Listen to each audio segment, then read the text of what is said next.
안녕하세요. 금일 나스닥 시황 보도록 하겠습니다. 전일 FOMC 발표는 금리는 동결.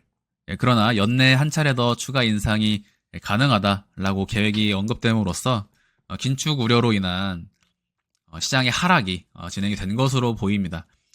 사실상 이러한 부분이 어떤 금리에 대한 발표 그리고 경제 전망에 대한 시장 참여자들의 평가 이런 것들이 가격으로 반영이 된다라고도 볼 수 있지만 사실은 이 모든 것들이 경로 속에서 제가 말씀드려오고 있는 차트의 경로 속에서 하방을 선택한 것은 아닐까 이렇게 좀 생각을 해보는 구간이고요. 물론 시장이 이제 어렵게 느껴질 수도 있지만 그럼에도 불구하고 우리가 예상하지 못했던 패턴은 아니다라는 점이 일단은 유의미하다라고 보고 있는데요.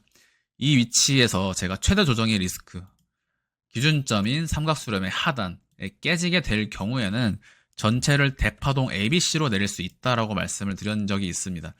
이 부분에 대해서 제가 첫 번째 ABC 그리고 다시 ABC로 반등파 B파를 만들고 C 하락으로 내리꽂는 패턴에 대해서 마지막 C 하락은 다시 한번 임펄스로 빠지게 될 것이다. 이러한 형태에 대해서 제가 조금 설명을 드리도록 할 텐데 이 부분을 이해를 하셔야 반등 범위와 언제까지 기다려야 하는지 이런 부분에 대해서 조금 좁혀나갈 수가 있을 것으로 생각이 듭니다. 반드시 떨어진다라는 이야기는 아니고요. 이러한 형태를 유도하고 반대로 올려버릴 수도 있겠죠. 그러나 이제 우리가 기존에 봐왔던 패턴 제가 이 영상 후반부에는 SOXS와 SOXL에 대해서도 설명을 드릴 텐데 지금 먼저 나스닥 보도록 하겠습니다. 이렇게 우리가 그 경로를 봐왔던 것 중에서 그대로 흘러가는 것들을 먼저 선택하고 분석함으로써 나머지 모호한 것들을 잡아나가는 형태로 매매를 진행하시는 것이 수월합니다. 자, 먼저 나스닥 보시면요. 일전에 제가 이 자리에서 추세선 하단의 이탈이 진행이 될 경우에는 3파 하락의 가능성이 있다. 자, 그러한 이유는 전체가 ABC로 빠지게 된다면요. B에서 C까지는 5파동으로 떨어질 확률이 높기 때문에 그렇습니다. 자, 첫 번째 ABC. ABC라면 B에서 C까지 1, 2, 3, 4, 5의 형태로 빠지게 되는데 제가 이 자리에서 표현을 드릴 때 만약에 그러한 형태로 빠지게 된다면 이 자리는 과한 되돌림으로써 1파, 2파를 만드는 과한 되돌림의 페이크 형태로 작용이 된 것으로 볼 수 있다. 그러면 나머지 3파 상승이 다시 한번 1, 2, 3, 4, 5로 떨어지게 되면서 최종 1, 2, 3, 4, 5의 형태로 10월 1, 2주차까지 빠질 수 있다라고 설명을 드렸었고요. 지금 위치가 반등파가 이 자리가 소파동, 이 자리는 중파동이라고 보시면 되겠습니다. 자, 그래서 삼각수렴이 아니게 된 추세를 이탈하면서 현재 구간은 바로 이와 같이 전체를 5파동으로 내릴 수가 있다라는 이 파동 패턴을 우리가 지금 무시할 수가 없을 것 같다. 자, 곧바로 쏟는다라는 이야기가 아닙니다. 기술적 반등이 나갈 수 있는 구간이죠. 그러나 항상 반등 이유가 위험하다. 반등 이유가 위험하고요. 항상 반등 이유가 위험하게 되는 이런 모습들이 나오고 있는데 지금 구간도 기술적 반등은 나갈 수가 있겠죠. 다만 우리가 여러분들이 만약에 지금 추가 매수나 물타기 또는 신규 매수를 고려한다라고 할 때 지금 구간의 어떤 근거가 그다지 좋아 보이지는 않는다라는 점 첫 번째로 확인할 수가 있겠고 반대로 10월 2주차 제 생각에는 10월 10일 전후 소박하게는 10월 15일까지도 생각을 하고 있는데요. 해당 구간에서 해당 시기까지 그것이 만족되지 되기 전에는 어떤 비중 베팅에 대한 이런 큰 매수 진입이 고려되는 시점은 아니라는 뜻입니다. 저도 오늘 이제 시장은 건너뛰는 그런 구간으로 좀 보고 있는데요. 자, 이러한 부분이 일단 유의미하다라는 거 첫 번째 볼 수가 있고, 자, 5일 보도록 하겠습니다. 이 시장이 지금 긴축 우려로 인해서 하락이 진행이 되었는데, 반대로 5일 가격은 지금 실시간으로 떨어지고 있죠. 자, 5일은 제가 어디까지 떨어질 것 같다라고 말씀을 드렸죠. 9월 말까지 좀 빠질 것 같다. 적어도 84불까지는 빠질 것 같다. 라고 말씀드리면서 경우의 수와 경로까지도 말씀을 드렸는데 5일도 중간에 반등은 한번 튈 겁니다. 그러나 그 자리는 반등 비파가 되면서 한번 튀더라도 재차 하락할 것으로 예상을 한다. 그래서 전체가 1, 2, 3, 4, 5 ABC의 형태를 보고 있다라고 말씀을 드렸는데 5일의 하락은 또 반대로 증시에는 호재죠. 지금 구간은 달러 지수의 상승과 단순히 제가 볼 때는 그냥 경로 자체를 이제 하방으로 결정한 것 같습니다.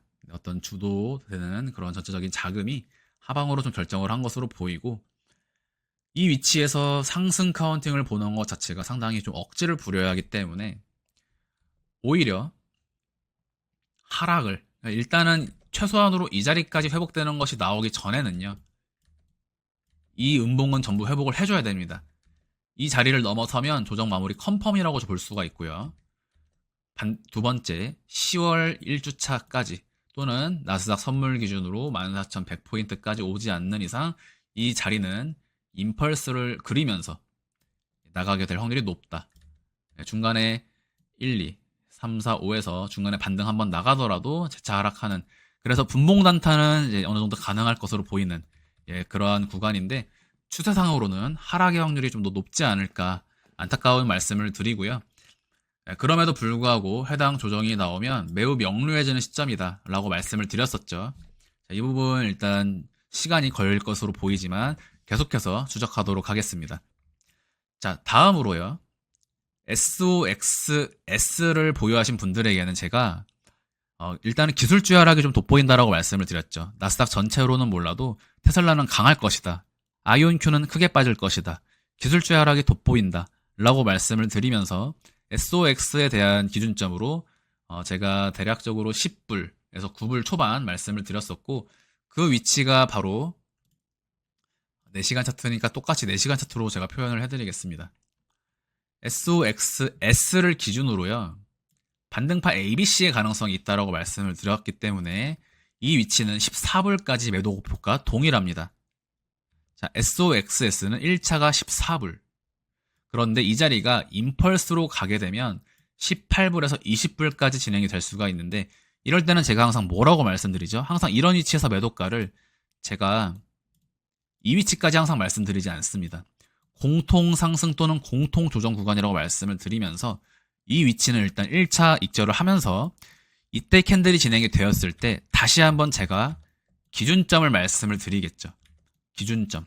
오늘을 기준으로는요. SOXS는요.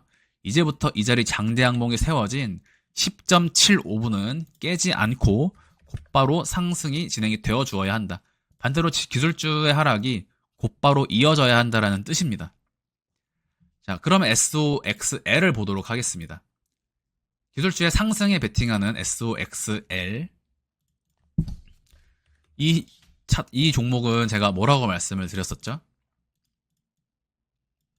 익스펜딩 다이아고널 패턴이 보이기 때문에 C 하락을 우리가 좀 더 기다려야 할 것 같다. 이 부분은 25일까지 열려 있다. 그러나 조정이 진행된 이후로는 선도세 경의 모습이 나왔으므로 이후로 나가는 상승은 조금 크게 진행될 수 있다라는 긍정적인 부분까지 말씀을 드린 바 있는데요. 자, 익스펜딩 다이아고널 패턴에서 평단을 보유하신 자, 일단 이미지 익스펜딩 다이아고널 패턴에서 당시의 촬영이 이제 여기까지 와 있었고 이 위치에서 현재 추가적인 음봉이 나갔는데요. 전저점 A를 이탈했습니다. 자, 그렇다면 제가 과거에 말씀드렸던 16.5불에서 15불, 지금은 15불에서 14불을 보겠습니다. 자, 15에서 14불을 오기 전까지는 SOXL에 대한 신규 매수 및 추가 매수를 하지 않겠다 라고 보는 구간이고요. 익스펜딩 다이아고널의 모습이 나왔기 때문에 일단은 추가 ABC 형태. 그러면 조정 마무리 짓고 반등파가 나가는 형태를 고려한다라고 말씀을 드렸는데 이 부분은 이때 가서 다시 한번 나스닥 지수와 나스닥 조정 범위를 보고 다시 한번 일단 판단을 해야겠습니다. 자, 그래서 지난번 SOXL에 대한 모습 지금 일단 그대로 흘러가고 있다라는 점, SOXS도 이 위치에서 그대로 지금 흘러가고 있다라는 점, 그리고 나스닥도 우리가 봐온 패턴 중에 현재 그러한 형태가 보임으로써 일단은 완전히 새롭고 모르는 패턴은 아니다. 우리가 충분히 어느 정도 예상 범주 내에 있던 패턴 내에서 그럼에도 불구하고 어느 정도 지금 그 경로나 조정의 범위, 기간에 대해서 여전히 좁혀나가고 추정할 수 있는 시점이라는 것이죠. 물론 이 하락이 많은 분들에게 어려움이 됐을 것이라는 것은 잘 알고 있습니다. 자, 지금 위치에서 이제 테슬라 한 1, 2% 정도 빠지면서 사실은 좀 강한 모습이 나오고 있는데요. 어떤 종목들이 이렇게 많이 빠졌을까 저도 좀 궁금하긴 합니다. 솔직히 말씀드리면 제가 종목들을 전체를 다 보는 것은 아니기 때문에 이런 의구심도 좀 드는데 결국에 이제 시총 상위 종목들을 제외하고 나머지 것들이 좀 탈락하는 구간이 아닐까 이런 생각이 드는데요. 개인적으로 하락이 보이던 종목들 좀 많이 빠졌는데 중장기적으로 추세가 완전히 끝난 종목들도 좀 있어 보였습니다. 이런 것들 제가 최대한 전체 공개 영상을 통해서 좀 분석을 도와드릴 텐데 예, 일단 저도 최대한 많은 것들을 업로드를 드리고 싶지만 또 시간적인 한계가 있네요. 네. 그래서 지금 시장은 일단은 적어도 9월 말까지는 좀 관망세를 취해야겠다. 두 번째, 인버스 상품에 들어가고자 하시는 분들은 그냥 거의 오늘 바로 들어가셔서 어제 이러한 시작점, 바로 이러한 시작점들을 스탑로스의 기준점으로 삼으셔야겠다. 세 번째로는요, 반대로 TQQQ라든지 XL 같은 이런 종목에 만약에 물려 계신 분들이 계신다. 라고 한다면 지금 구간은 그냥 조금 기다리시는, 어떻게 보면 10월은 조금 건너뛰시는, 기간적으로 11월까지 염두에 두시면서 만약에 이런 위치에서 SOXL을 들고 계신다. 그러면 지금 위치는 상당히 매수하기도 모호하고 손절하기도 모호하죠. 반등 가능성이 있기 때문에 그렇습니다. 그러면 조금 기다리셔라 라고 말씀을 드릴 수가 있겠고 10월 중순 이후까지 널널하게 좀 심리적으로 열어두시면 제 생각에는 크게 어려움이 없지 않을까 싶습니다. 자, 이 부분 이제 심리적으로 잘 관리를 하셔야 되고요. 기간적인 부분을 여러분들이 이해하는 것과 기간적인 부분을 이해하지 못할 때 오는 그 불안감이나 심리적인 뇌동을 확실하게 줄일 수가 있거든요. 왜냐하면 일반적으로 뇌동이 오고 심리적으로 흔들리게 될 때에는 이것이 언제까지 펼쳐질지를 모르기 때문에 그렇습니다. 다만 지금 위치에서 빠진다라고 하더라도 반드시 빠진다라는 것이 아닙니다. 빠진다라고 하더라도 일단은 10월 1주차, 2주차 빠르게는 1주차, 2주차 늦으면 15일 이후로는 반등이 나가고 11월에서 12월에는 현재 가격보다